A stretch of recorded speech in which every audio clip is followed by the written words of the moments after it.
Hi there everybody, it's UK independent demonstrator Halsey here from slimandstylish.com. Thank you very much for joining me today. Today I'm going to be creating this really simple but I think quite effective note card, and it's using the Forever Fern cling stamp set. This is available from the annual catalogue from Stampin' Up, and you can purchase it from slimandstylish.com by going up to the header bar and clicking on buy. It does come with some coordinating dies and you can buy it as a bundle. And I have used the dies here just for some added extra detail to stick out on the card. And I'm going to show you how to create that. So to start off with, you're going to need a piece of the thick Whisper White cardstock that has been cut in half and then scored in half to create your card base. And then I've got a piece of the normal thin Whisper White cardstock. This is 10 centimetres by 13.85 centimetres, so there's just a very slight gap around the edge of the card as a mount. And then I've got some scrap Whisper White as well. So I'm going to start off with the scrap Whisper White, and I'm going to do my sentiment, which is using the postage label stamp punch. I really like this. I think it's really cute and I've been using it lots in my projects recently. So my first colour I'm going to use is Mossy Meadow, but I'm also featuring Merry Mallow and Granny Apple Green on this card. So for the Mossy Meadow, I'm going to be using the Hello sentiment that's at the top up here. So I'm just going to stamp that out. And using my postage punch, I'm just going to punch that out in the centre like that. Okay, and then to get this effect around the outside, I'm going to be ignoring the Granny Apple Green bits because they're actually die cut on. The others are flat, so I'm going to keep my Mossy Meadow out, and I'm also going to be using my Merry Mallow. Now, if you're looking from above, which you are, from me at the side I can see my stickers, but from the above you'll notice that my Merry Mallow has a strip here to tell me which colour it is, and my Mossy Meadow doesn't. So I'm just going to fix that. When you actually order our ink pads, on the bottom you get this here. Okay, it doesn't normally has Mossy Meadow here, this is normally stuck here, so you have to remove that and stick it onto the edge. Okay. It has it in all the different languages that we supply to, but just at the bottom here there is actually another one that has no words on, it's just plain. So I'm actually going to just grab that off using my piercing tool. It's dead simple to do. Okay, and you see there's no words on that one. Open up my ink pad.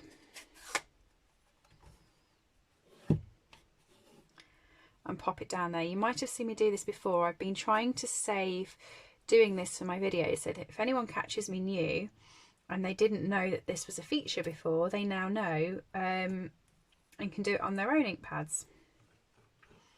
And that way, when you're looking at it from the top of the table, you can easily tell which one is the green and which one is the red, because previously the pads aren't that obvious. Okay, real handy little tip. Hint there if you're using ink pads together. So I've just got here my piece of Whisper White, which is going to be the top piece. This isn't the card, it's the layering piece. And I'm going to work out where I want my hello on there, and I have my trusty pencil. Once I've worked it out, I'm going to pop my pencil and just pop a little X marks the spot for exactly where is the middle of the sentiment.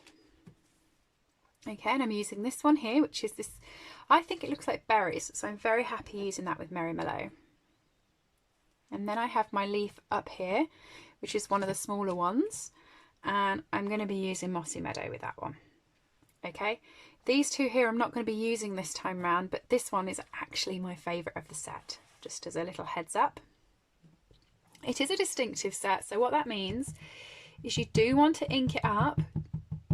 Now, you don't want to be pushing really hard because you don't want excess pools of ink, but you do want to make sure it's all covered. So just keep lightly tapping on your ink pad. And when you pop it down, you do want to push it down with slightly more force than you normally will. So drop it on your project and just push over the top of the stamp. Okay. and it will create this lovely sort of effect that makes it look very much 3D, and it looks like you're a million times better stamper than you probably really are, because it looks like you've done that in one go. So I'm just going to do this, and you'll notice I went over where my cross was with the stem, so I'm going to do it again and go over where the cross is with my stem again, push it down, okay, and I'm going to do it out so it's a cross, and I'm going to keep going over where that cross was, because I know that while it looks really messy now in the middle with all of this over the top, my label is going to completely cover that, and these are just going to poke out quite nicely from the sides of it.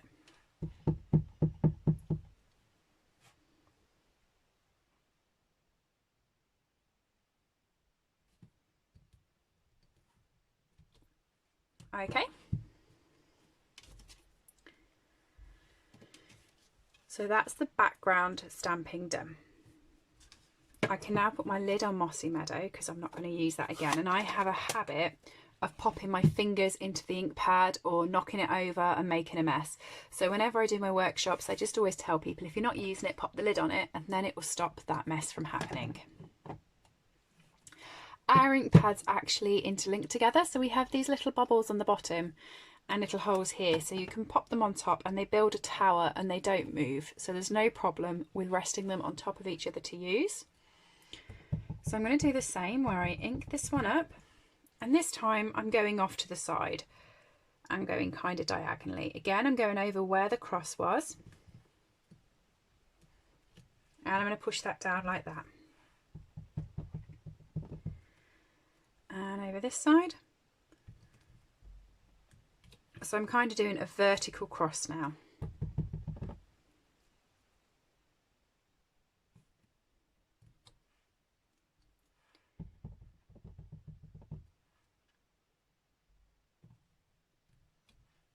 Okay, so once I put that over the top, it will look like that, which I know looks a lot darker than this card, but I'm going to lighten it up by using the Granny Apple Green, which is quite a bright colour. So for that bit, I'm actually going to use this stamp here, which is this one. There is 2 of them in the stamp set, and they're reflective stamps, so you can have the one to meet the other. I'm just going to use this one so it all goes around in the same pattern, but you could use 2 if you wanted to. Okay.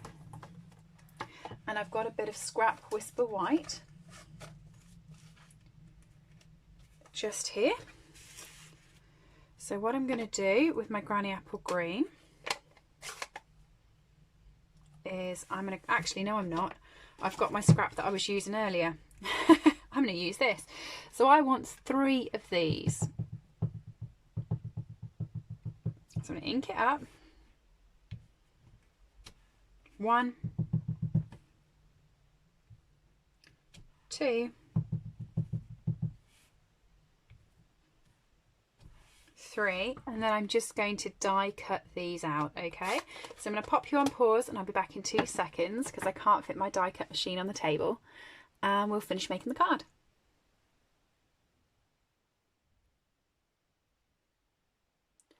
Okay, so I'm back. I actually ended up just quickly fussy cutting them out, so getting my die cut machine out and going, but there we go. So what I'm going to do with these is I'm going to pop a strip of Stampin' Seal along the middle of the card. So I'm just going to pop a little bit there, and then I'm going to do a slightly wider strip. Actually, I remember this, I had trouble before because they're a bit smaller. I want to stick them out towards the gap, so I'm doing 3, 1 there, 1 coming down here, and 1 going off to the side over there. Okay, and then I'm going to stick a couple of dimensionals over, and the reason why I did 2 or 3 lines of seal was so that it hit the wider parts of here and they didn't just fall off loosely.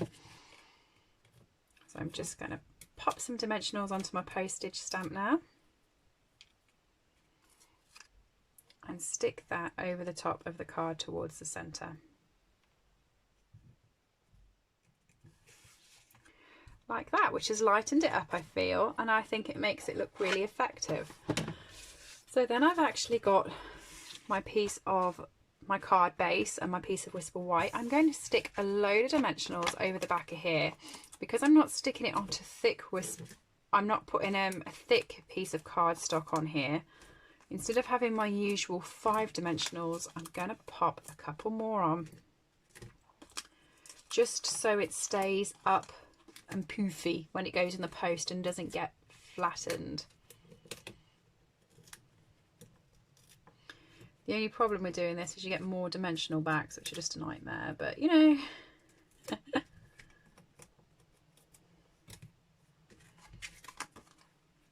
There we go. Stick that down on your card. And then to finish this card up, I've got some of the Artistry Blooms sequins, which I love using. I think they're great.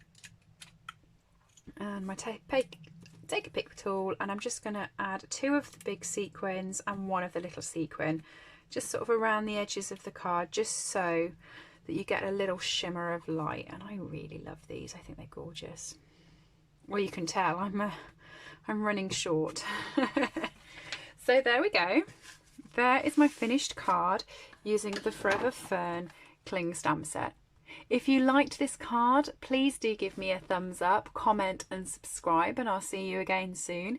If you like the stamp set, you can purchase that, the punch and anything else I have been using today from slimandstylish.com. Just go up to the header and click buy. Thank you for joining me, and I'll see you all again soon. Bye everyone.